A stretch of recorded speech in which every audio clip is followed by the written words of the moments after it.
పరిశుద్ధుడు పరిశుద్ధుడు లోకరక్షకుడు హల్లెలూయా. ఈ క్రిస్మస్ నెల సర్వలోక రక్షకుడైన మన యేసయ్య మనతో మాట్లాడుతున్న వాగ్దానం ఇదే.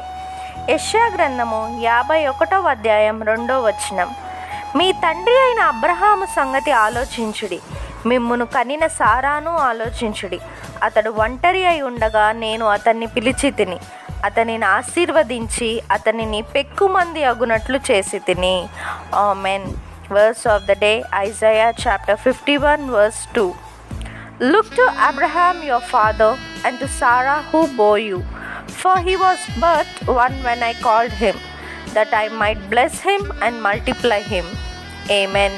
సర్వోన్నతమైన స్థలములలో దేవునికి మహిమయు, ఆయనకిష్టులైన మనుషులకు భూమి మీద సమాధానము కలుగునుగాక. Amen. This is the day that the Lord has made. Let us rejoice and be glad in it. Amen.